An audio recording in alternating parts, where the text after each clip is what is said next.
The following is a presentation of the ForceCenter podcast feed.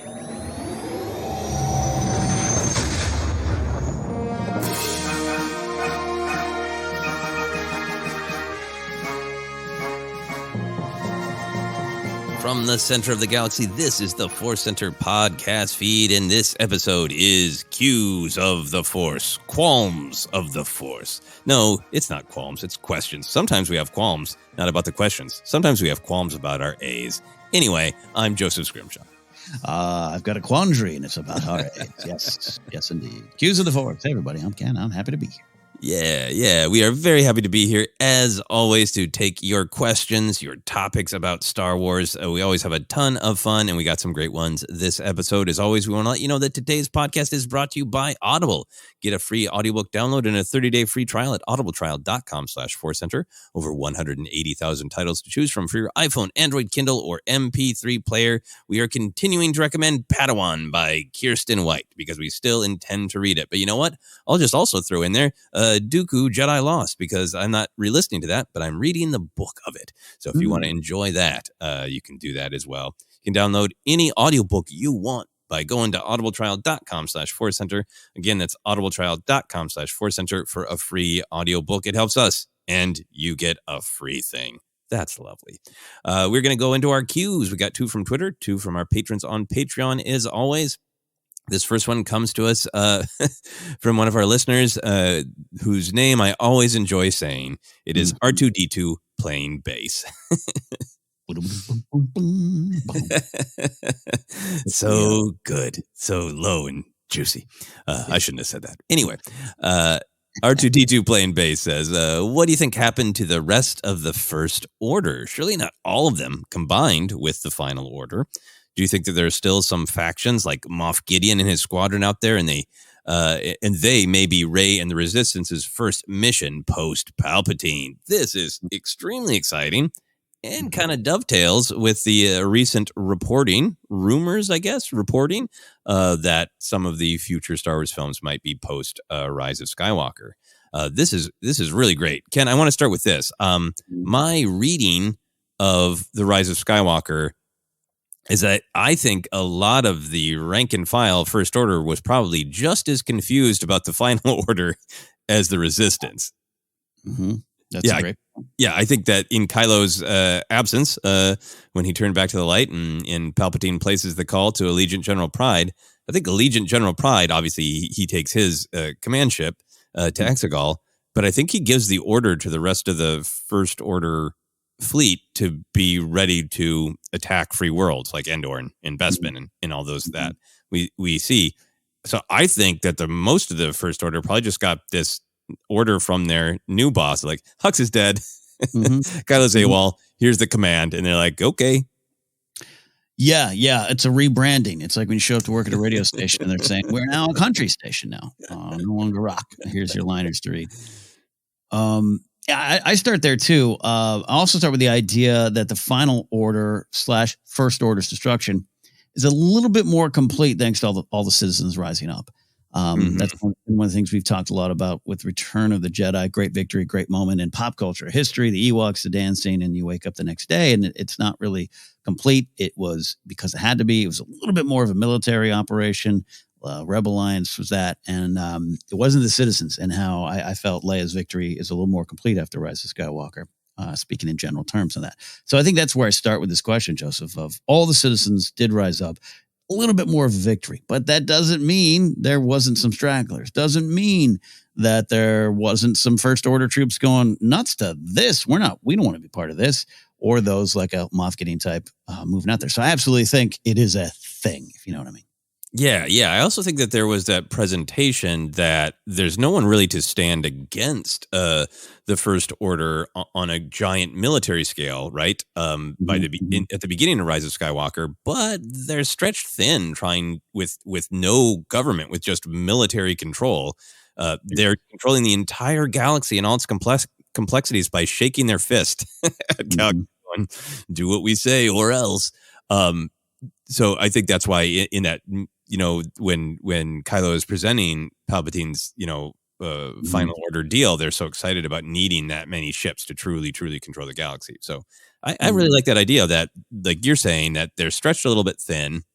Then this inspiration that happens in the galaxy isn't just the Citizens fleet showing up on Exegol. It's people on their home planet saying, no, there are more of us. There are more of us. We're gonna run that ship. We're gonna take it down. Yeah, totally. And as far as storytelling going forward and dealing with this kind of thing, in terms of a movie or a book or anything, I understand it might feel repetitive, right? We just kind of experienced some of this in modern storytelling. We're dealing with Mando and all this stuff. But I think just in terms of if the characters of Star Wars don't realize they're characters and it's the real world, this would absolutely be the case. And it makes a lot of sense that there'd be kind of that repeating process, the repeating cycle of evil. And I'd be interested as a fan or someone in the universe hearing more about this and seeing what happens. Yeah, no, absolutely. I think that I like the general conclusion that maybe there isn't as many splinter groups left, or even, just not as much of the First Order left, but plenty to tell characters. I mean, I think, there's some story ideas, and it does have some similarity to the post Return of the Jedi era, but I think you could take it in different directions because the galaxy's in different shape. But, especially in the publishing side, we really learn that young Hux, like his dad's an old Imperial guy, but he's the young generation. So I feel like any stragglers left, you've got the older Imperials who are just about done, right? Yeah.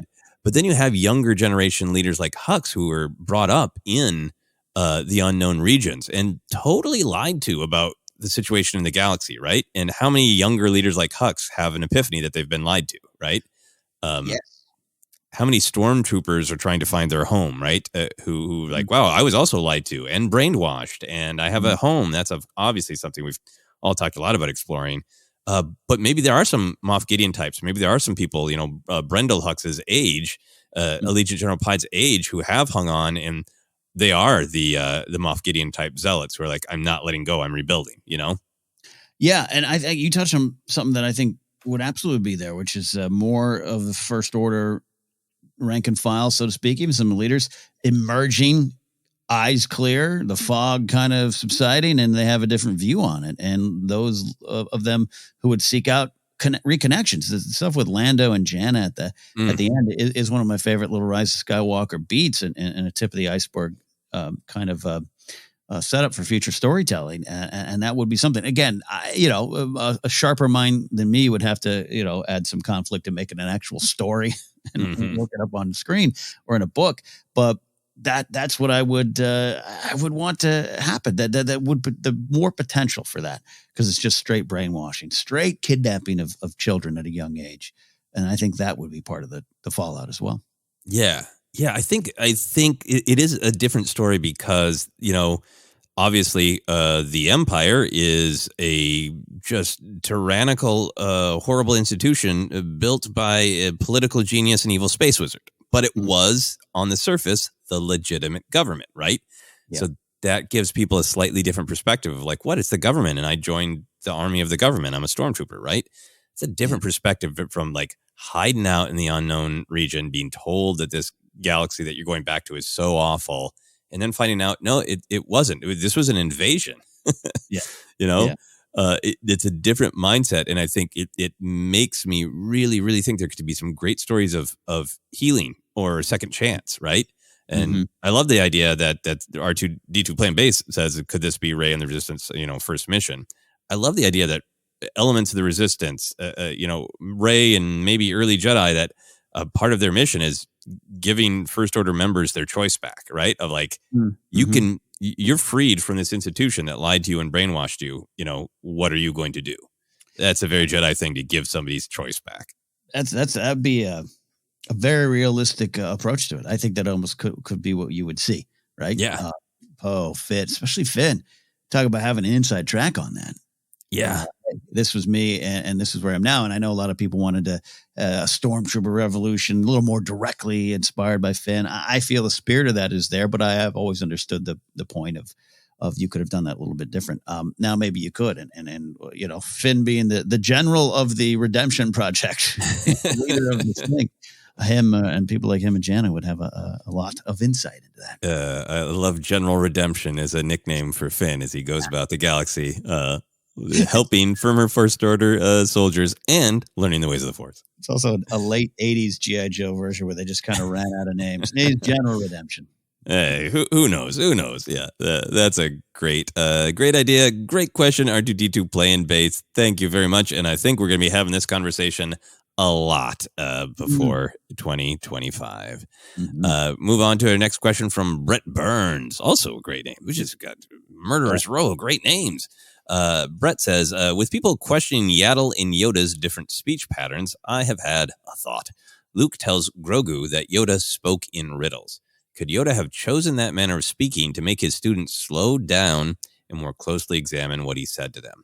Frank Oz has mentioned when creating his voice for the character, his thought was Yoda's manner of speaking was an homage to his own master, who spoke in a similar way. Could Yoda's sentence structure be a way to have his students and fellow Jedi practice patience and contemplation whenever speaking with the aged Jedi Master? Alternatively, Padawan Yoda tripped over his words a lot, and to avoid ridicule, he just embraced the weird speech pattern, and after 900 years was in far too deep to tell the truth. Sorry for the long question. May the Force be with you. Hey, you don't have to apologize for talking a long time here on ForceCenter. It is one of the things that we do, and we like it when the questions are nice and full. So thank you for the question, Brett. How are you feeling with a little bit more time to digest this? We got to see it on screen that Yaddle has more traditional speech patterns. It really puts a spotlight on, hey, Yoda, what's the deal? How are you feeling about it? What's the deal with Yoda? Look, first of all, the alternative approach there from Brett, I actually really like that. I can understand that. I've spoken. I think about it a little more honestly than I have in the past. I have a little bit of a trip up with my words a lot. That's something I've struggled with my whole life, even as a broadcaster. So maybe you just lean into it. And I kind of like what Yoda says to himself there. This me, let's do it. I like this idea. But all of this tracks for me. I really like that Brett pointed out the Luke telling Grogu that Yoda spoke in riddles. I can't remember too much of our discussion about that episode on here on ForceCenter and how deep we went into that. But even now, reliving that moment in my head here when Brett brings it up, I kind of took it as like Luke saying, you probably won't speak this way. He spoke like this.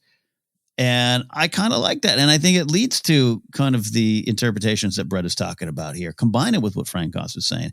I absolutely think that Yoda would use it as a test. That's a long time to speak like that. And I don't want it to feel dishonest from Yoda.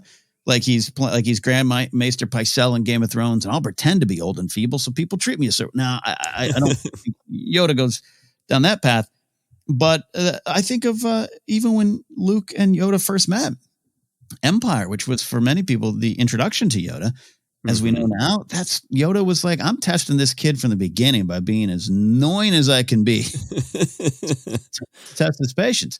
So I like that idea versus like being totally, completely fake and going back to his room at the end of the night and going, that was a long day and pulls the character mask off. But there'd be great purpose in all of it. And that whether it's choosing to rearrange the words for 900 years or this is just kind of the way he spoke and he leaned into it because there's a great purpose behind it. All that kind of tracks to me, and it's fun to analyze. Yeah, no, I love this. And it is always fun to remember that, yeah, he is absolutely testing Luke. Every once in a while, can I get your ship out? Just pops into my head like, you little... delightful. So yes, it is not beyond him to test people. I kind of love that we don't have a concrete answer. I love that Yoda's species, even with the appearance of Grogu so far, has remained a little mysterious. I think this only adds to the mystery. I kind of like that we don't have a concrete answer, which allows this fun ability to speculate on this. I feel like when we talked about that Book of Boba Fett episode, we did talk about the spoken riddles because that was like such a fun and gentle moment between Luke and Grogu. Do you remember him? He talked like that. He spoke in riddles. It was such a lovely line and such a great way to talk about the character of Yoda because I feel like it is about his word structure. Yeah. But it's also about his intent, right? Yes. I think that even if Yoda spoke in the most traditional way with plain speaking Yaddle, he would still the essence of what he's saying is often like, well, what do you think? Mm-hmm. It's really that teaching by like, I'm opening the door. I'm throwing this idea out there. Do you want to walk through? Because that's how we teach. Yeah. You can find plenty of examples of Yoda, stomping his cane and saying exactly what he means. But especially when he's a little bit more playful, being a little bit more inquisitive, trying to open people's minds, it's all just like, I'm opening this up and I want you to think about what you think about what I said. And, this is a conversation, not just a list of things you have to learn.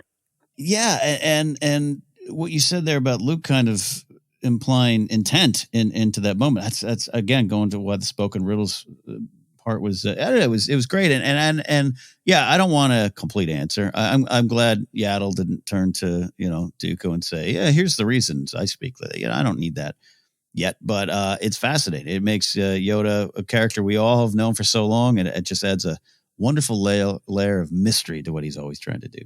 Yeah, no, absolutely. And I think the idea of saying spoken riddles is a great way to sort of bring the real life influence. I think there are real world reasons that Yoda talks like that. People have been sharing different Frank Oz quotes, and all that. But to me, it's always felt like Yoda is really a character that's of fantasy, right? Yes. The spiritual master, the strange creature you meet in the isolated woods who speaks in riddles, right? Sometimes explicitly, right? Of like, yes, you can pass if you can solve the riddle, right? And it's his introduction in Empire Strikes Back to Luke is like, you can pass on to being a Jedi if you can solve the emotional riddle of why are you doing this? Who do you want to be? What is the point of being a Jedi? And he tells Luke some things explicitly, but just like he sends him into the cave, he's trying to open Luke's mind. And I think there's that real life. He's in real life, he talks that way because it's following a tradition that exists in fantasy storytelling. Yeah. So to make Luke explicitly say he's spoken riddles kind of, to me, takes the real world answer of why he talks that way and brings it into the Star Wars galaxy. I really agree with you on that. And even the original design and hearing the Oz of it all. That's, I think, why us not knowing the species of him, Grogu or Yaddle yet, and the day may come, is something I hope we never find out, because it is high fantasy to me. He's truly the video game character giving you the sword, right? he's in the HUD, and everything about it's valuable. And there's great value in it for us as an audience, especially when you look at some of the Yoda stuff on Dagobah, which is just tremendously important. And there's room for us to put our own lives into that and take what we need from the conversations.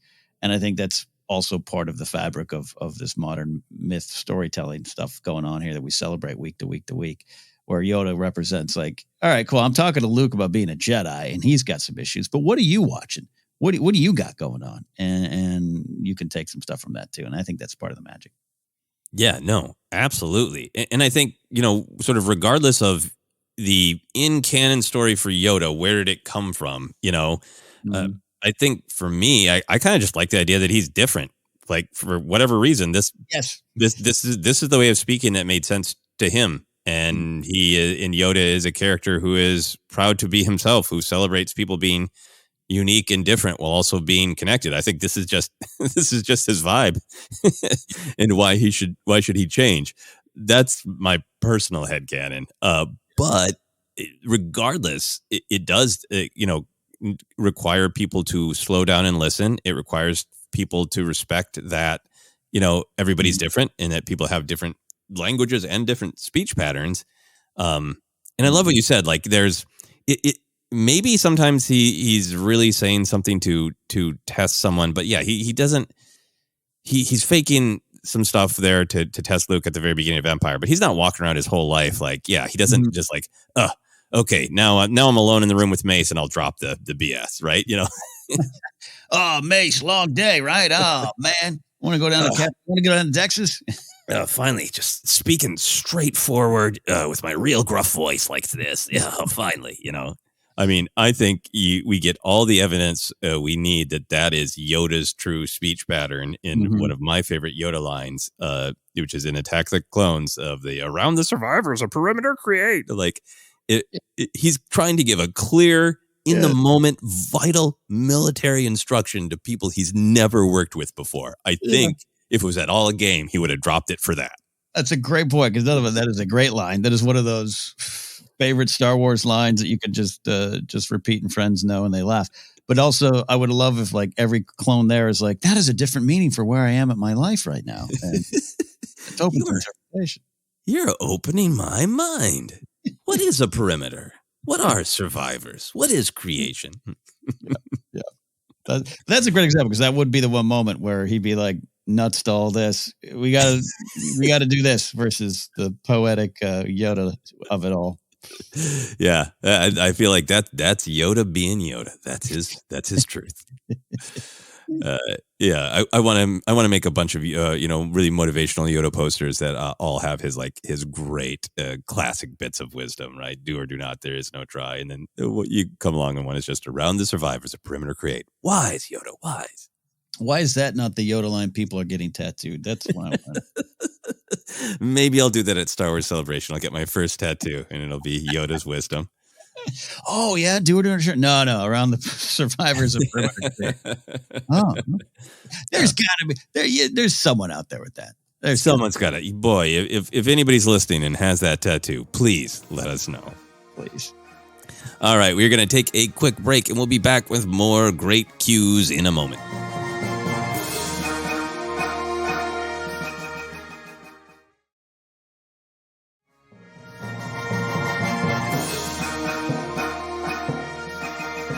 And we are back to continue taking some great questions, some great Star Wars topics from our listeners. We go now to 2 questions from patrons on Patreon. This one comes to us from Maddie Gunner.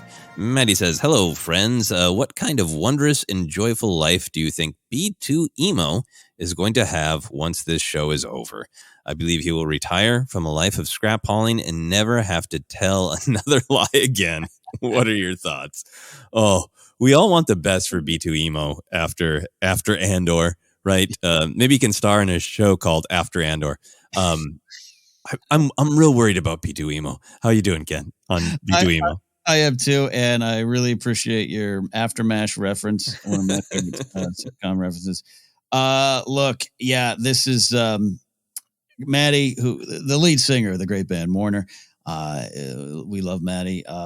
This is a tough one, because you're playing on my fears, which is that B2 Emo ain't gonna be around, and I just can't with that. I even watched Andor episode 8 last night before this recording. Grace and I rewatched that episode. She hadn't seen it yet, and God, that even the moment where he's like, Marva's knee hurts, she has knee pain, like, God, I just love him so much. So yes, he's gonna live out a long life on free Ferrix. That's what's going to happen. He's going to just be there. Marva's going to be A-okay. She's going to get the medicine she needs, and they're going to live out the rest of their days just happy on free Ferrix, is what I think. Or he joins the fight, and we will all cry at his heroic sacrifice on Ferrix. Yeah, I'm a little afraid of B2 Emo winding down. I know some people have some theories that it's some element of his programming that's used to reprogram K2SO, and I think that's a very intriguing thought. I got no hot takes on that one. I'm waiting to see if I get the spirit of that.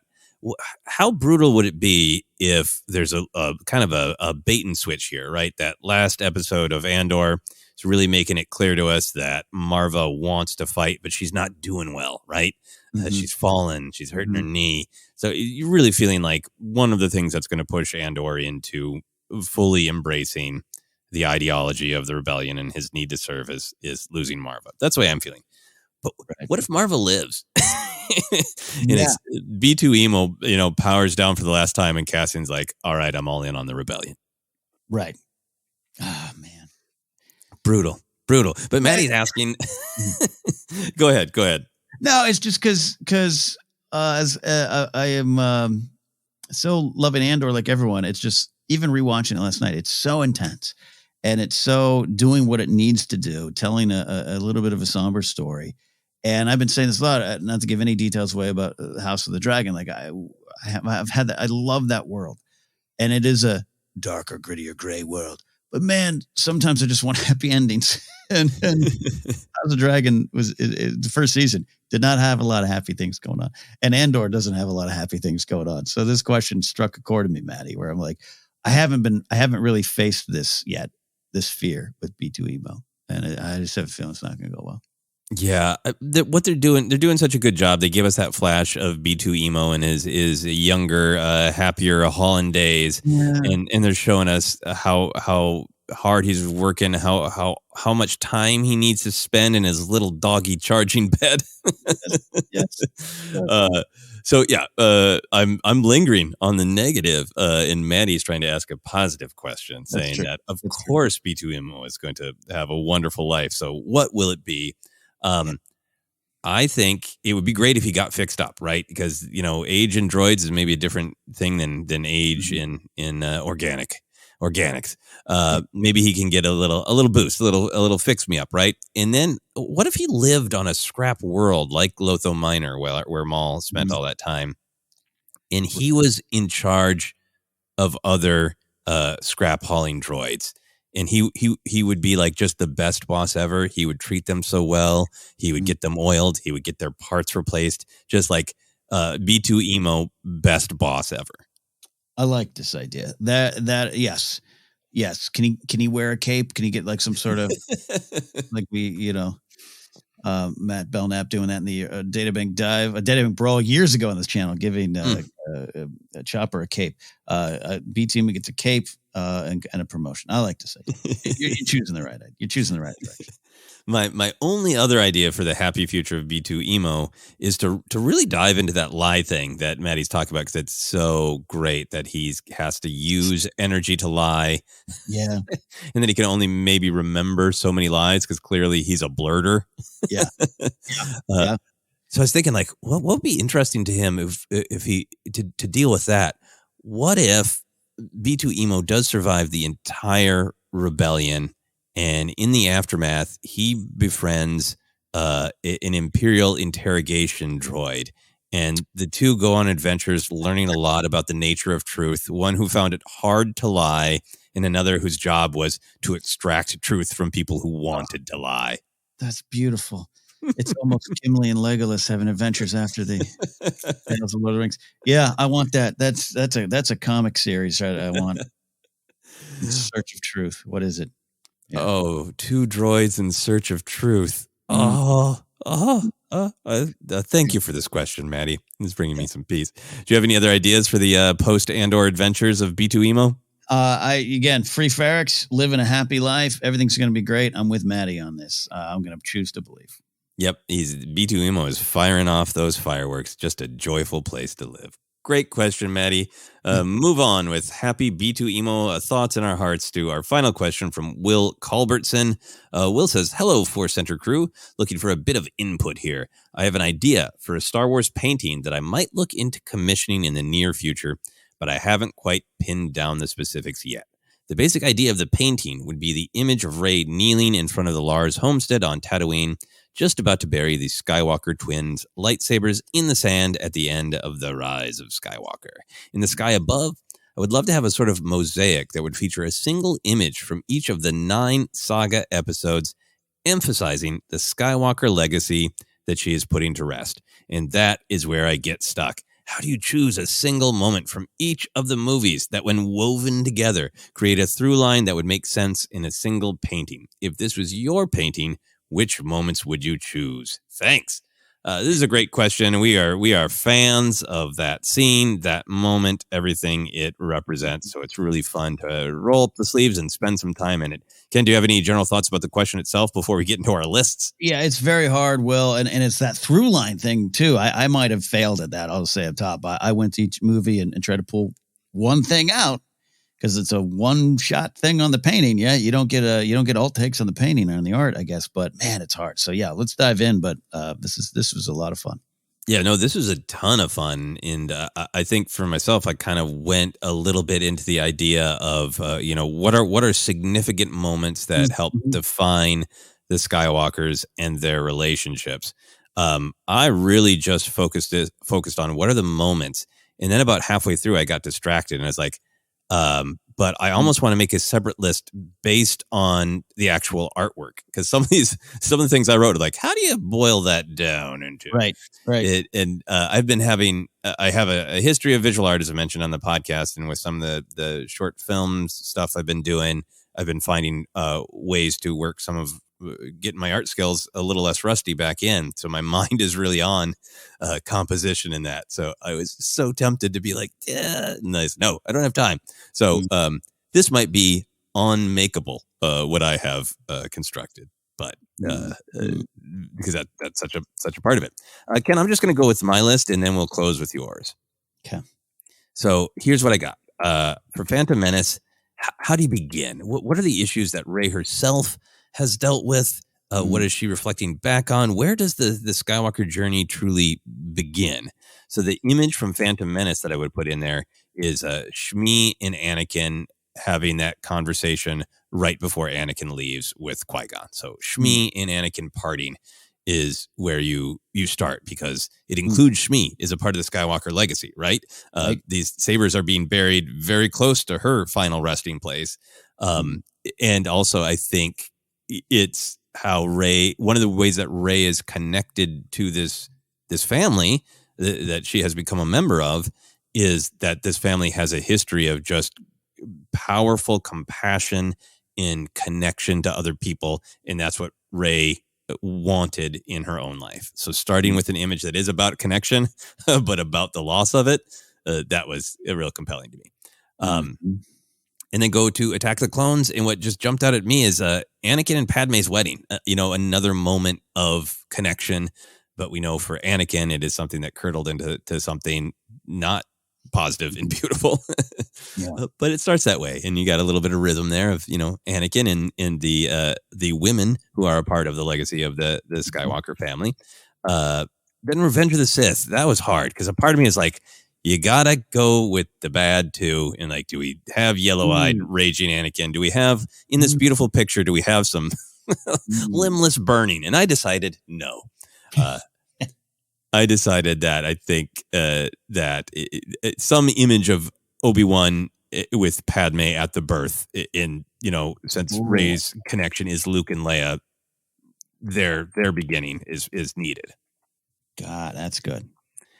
Yeah, so then you go to A New Hope, right? And there were a bunch of moments that I was tempted by Luke and Leia being together again for the first time, but because it is the blade, I had to go with Luke igniting the blade in Obi-Wan's hut, where that gotcha. comes into the story. Empire Strikes Back is probably one of my favorite images, and maybe the one that would be hardest to recognize, but I would want it to be the moment of Leia sensing Luke when he calls out to her on Cloud City.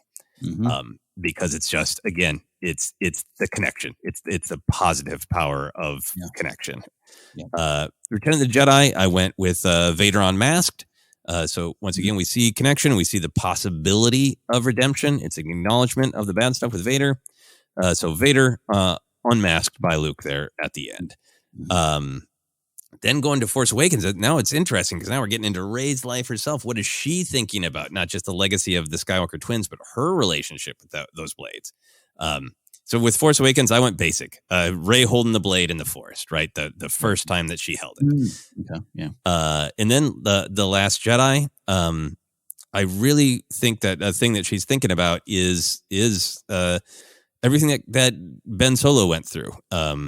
I think that's a part of the legacy of those blades. So for Last Jedi, I would want it to be an image of connection. So Rey and Kylo touching fingers in the hut. Ooh, that's good. Yeah, some good old finger touching. There's a lot of touching in my opinion. And then the final image, right? I think for me, for the Rise of Skywalker, it is Rey holding both sabers, blocking Palpatine's lightning. Because I think it's sort of the culmination of the journey of these blades of they did what they were ultimately meant to do.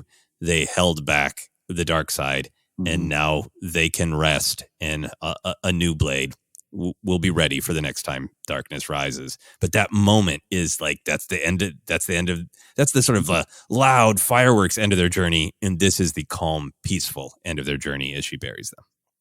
Love that. Love all of that. I'm so curious to see where you went.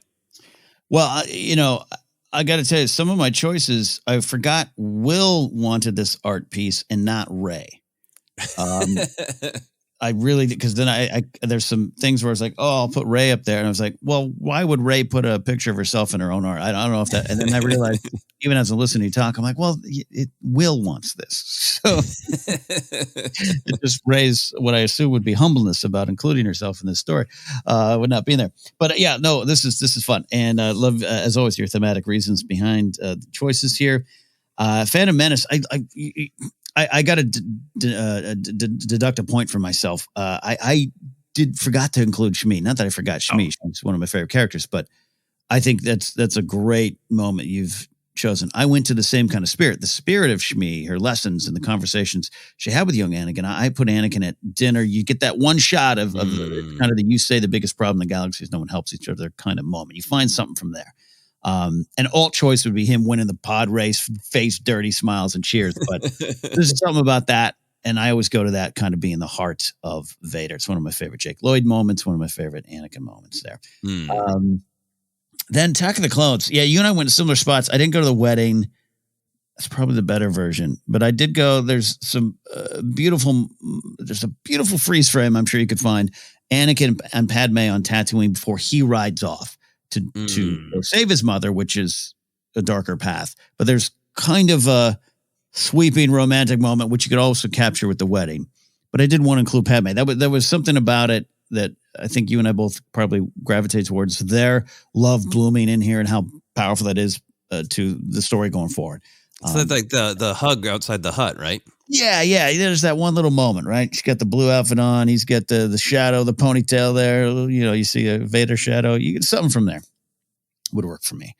And then, Tatooine, the beautiful sun on Tatooine. Revenge of the Sith, you and I had the same kind of struggle, right? It is so dark, and do you include like a valuable lesson in your painting? And then I was like, well, I don't know if Ray would want that. I don't know, maybe Will would, but I don't know if Ray would. But I didn't watch the film, so I don't know what exact freeze frame you could find.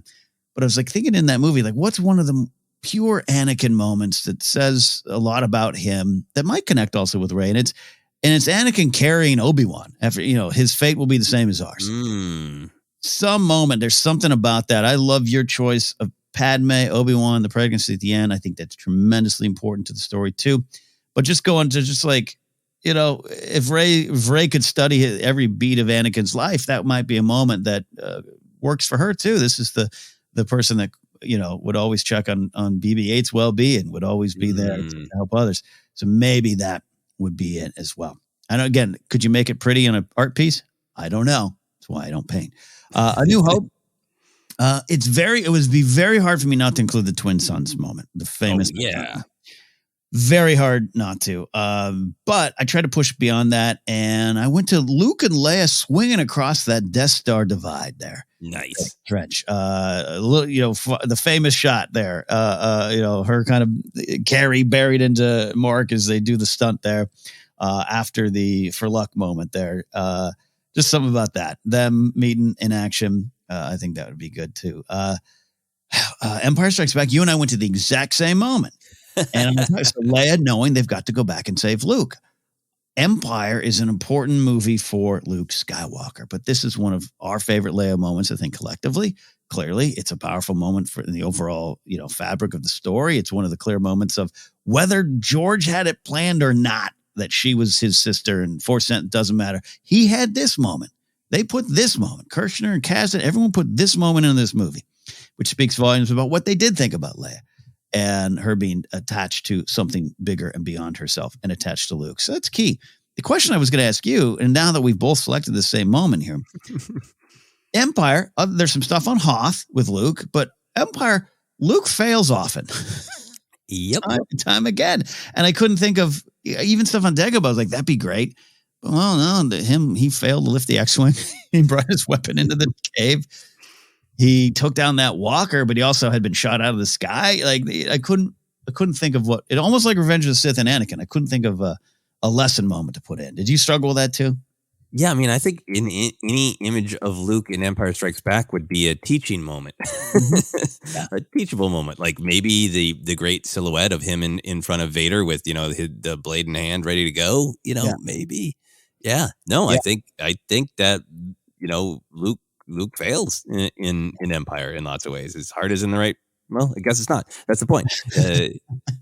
He learns it's more complex than he thought.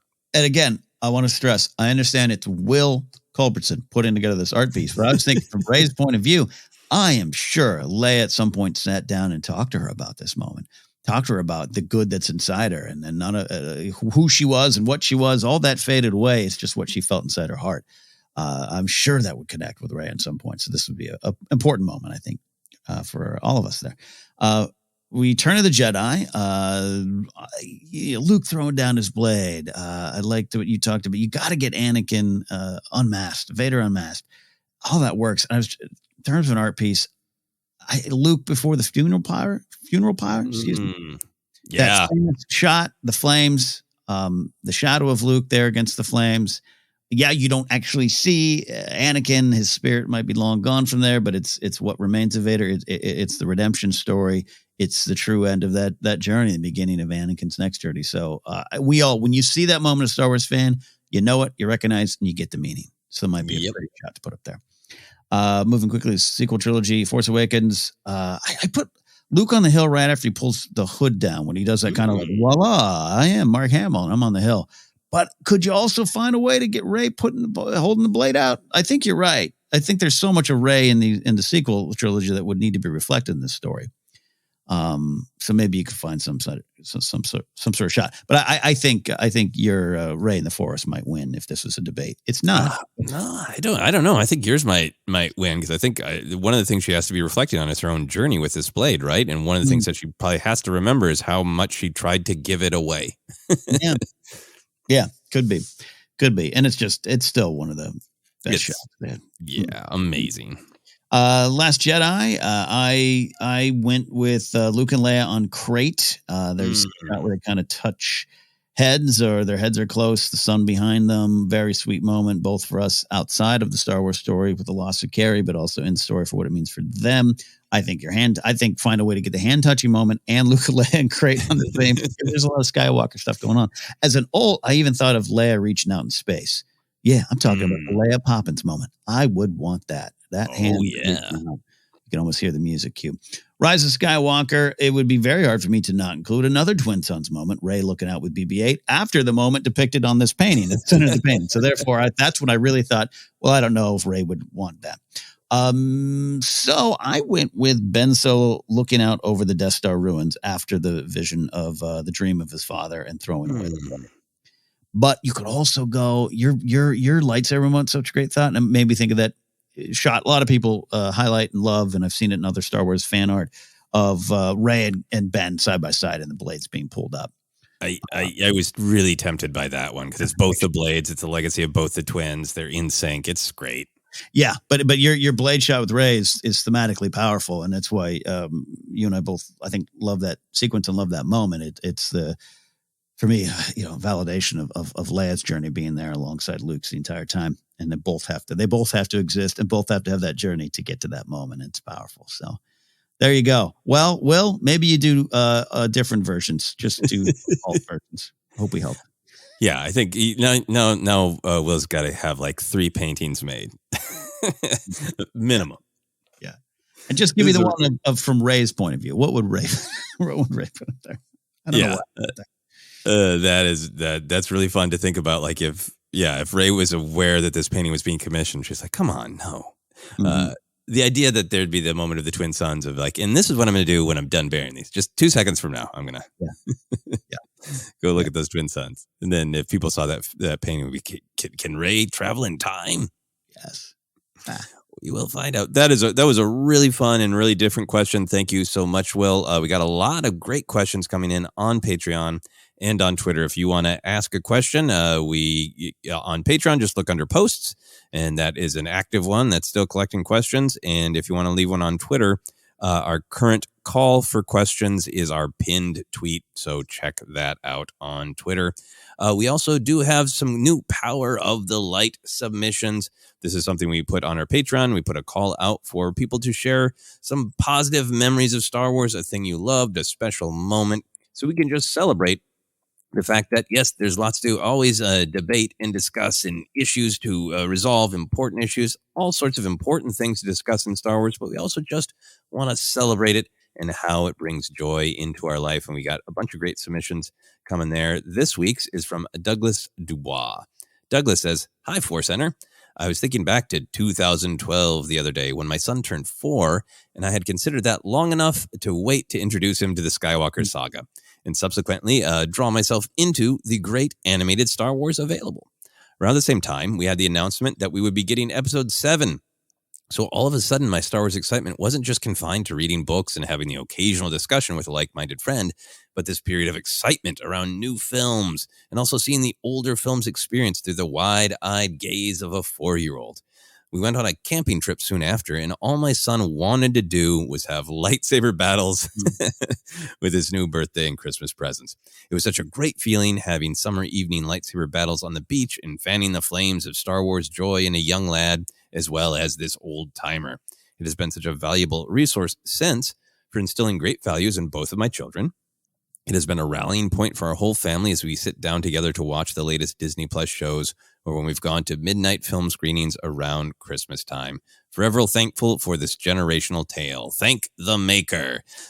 Thank you, Douglas. That is a great memory. Any thoughts, Ken? I absolutely love the family tale here, and it means a lot. And I even shared on the news show this week. My 10-year-old niece now just organically found Star Wars on her own, and dressing up as Vader, and I was able to gift her some books for Halloween for her birthday season too. So, and it's like, it's fun and it's powerful, and it helps you see Star Wars in a new light if you've moved far past your childhood, right? It helps you connect and help you see things you didn't see before or had forgotten about. So I think there's some great value to it. It also speaks to the value of Star Wars being about families and being for families and being a generational tale. And it does make me think there's this conversation, which I understand, around Andor about is that going to be the first thing you sit down and show your kids? And the answer is most likely no. I'm not a parent, so I wouldn't know. And I get that some people are bummed out about that, but it's all here. It's all a journey. You're not immediately going to show a 4-year-old Revenge of the Sith. You're not immediately going to show them Rogue One, and those things exist, and we have no problem with them existing in Star Wars. It just does speak to the idea that Star Wars is an ongoing journey, and that you may start them with A New Hope or Forces of Destiny or Galaxy Adventures or something on the Star Wars Kids channel. You might start them there, but eventually and hopefully with you there, we'll reach something like Andor. We'll reach the value of that story. We'll see some of the darker stuff in Revenge of the Sith. Maybe in Rise of Skywalker, which starts with a little horror film that might scare them. They'll get there, because Star Wars is not about just what is now. It is what is coming down the path. And if you can get your kid on that path, or organically, don't force anyone on it. If they can organically get there, you can share it with them. You can share all of it with them eventually. Yeah, no, this is such a great time. I would think, I'm not a parent myself, but such a great time, to see where a kid might discover or connect to Star Wars and then learn that there's so much more, right? It's just so great for me to think about, somebody maybe seeing the sequel trilogy first and being like, did you know that Luke and Han and Leia had adventures when they were young? Like, what? Yeah. That's all there for you. Or even going deeper of like, oh, did you like Ahsoka? Did you know that we can see her whole journey? Like, oh, wow. It makes it really, truly feel like modern myth, that there's always more to be, explored. I love what you're saying about Andor. Yep. There's lots of different entry points, and maybe Andor is an entry point for a different age. This great entry from Douglas is making me think about a lot of my interactions that I've had with younger people in my life. Again, not a parent, but I can't remember how old my nephew was. He's an adult man now, my nephew. But when he was younger, he got into Star Wars, and I, would give him Star Wars gifts, and that was a great joy. I bought him a toy lightsaber the day after he was born, and because I wanted my brother to give it to him when he was old enough. And at some point, I remember him saying, "Dad won't let me watch Revenge of the Sith yet, but I know what happens." And it was a real struggle. It was a real struggle for when is the right time for that, And I know that's such a magical thing about Star Wars is that, it's a safe place to deal with, what happens when people make bad choices, what happens, let's talk through the scarier side. I remember some neighbor person that I don't remember who was warning my mom about the Wampa attack in Empire Strikes Back, and only figuring out afterwards what she was talking about. Terrified me. Yeah. It's a jump scare. It's a Halloween movie jump scare. Yeah. But the main thing that I love out of this wonderful Power of the Light Side submission is I'll speak for myself. I can definitely get caught up in all of the drama behind the scenes of what is being created and why, and which creators are getting opportunities and who likes what and who said a mean thing about it. Part of Star Wars I like. Get caught up in all that to just be able to be around younger people and be reset to that perspective of this is an amazing world. Lightsabers are amazing. And I just want to be a part of that world. That just entry level excitement is just always such a great thing to reconnect to. It truly is. Truly is. Yeah. So thank you very much, Douglas. Ken, that is it. Where can people find us? Yeah. Hey, you can find us on Twitter for now. And we're sticking around for now on Twitter at ForceCenter Pod. We're also on Instagram and YouTube as well. Hey, do us a favor. Subscribe over on YouTube. We do a live monthly show. And we truly are going to be looking to do more things on there and expanding the brand there. For Facebook page is ForceCenter Podcast. Podcast is available on a lot of different spots, including iHeartRadio, Apple Podcasts, Google Podcasts, Stitcher, TuneIn, or more. Just search. You'll find us merch available at tpublic.com/user/ForceCenter. Patreon.com/ForceCenter is where you can support us directly. From there, you can get into our Discord and have a conversation with ForceCenter friends every day about Star Wars. Hey, you can follow me at Napzok or go to my website, Napzok.com. In the spirit of just being, hey, here's other things I do. Sometimes I gloss over it. Joseph and I we've been talking about letting the world know a little bit more what we do. You might just follow me for Star Wars stuff. That's totally fine. If you like music, I have a radio show called Pop Rocket Radio on Mixcloud. You can find playlists, live radio shows, everything over there. It is another format. Mixcloud is another thing you got to get. I understand. But if you love music, it's been one of the hurdles to get people to listen. But check it out on Mixcloud.com. Just search for Pop Rockin' Radio. I also, for years, have been using ASMR to relax. That weird little thing on the internet that people sometimes make fun of. But it helps me lower stress. And I have my own channel now, Sports Card ASMR. Little baseball card ASMR that's both relaxing, informative, and hopefully funny at times. Check it out on YouTube. Joseph, where can they find you and all the things you're putting out there? Oh, this is great. I think it is really great that we share the totality of what we're doing creatively. For me, it's a part of the Star Wars story. Star Wars inspires me to create. So it's a part of the Star Wars journey for me. I think people have, Star Wars listeners, Force Center listeners, have this great opportunity to go to YouTube, watch the short film that I made recently called Peace Fight that has some scary parts. I'm in it. Ken is in it. Markellis is in it. You get riled up by my short film, and then to calm yourself down, you go right to Ken's new ASMR channel and calm yourself down. We will bring you up. We will bring you down. Everything you need on YouTube in just a few minutes' time. Absolutely love that. Absolutely. For everything else, you can find me on social media, Twitter, Instagram, TikTok, all at Joseph Scrimshaw. Thank you to everybody who has watched the short films and the comedy bits and the more stuff I've been doing on the YouTube channel and subscribing. Thank you for doing that and your continued support of everything we do. For now, for myself and for Ken, that has been Cues of the Force, and we want you to remember the great wisdom of Yoda. Around the survivors, a perimeter create.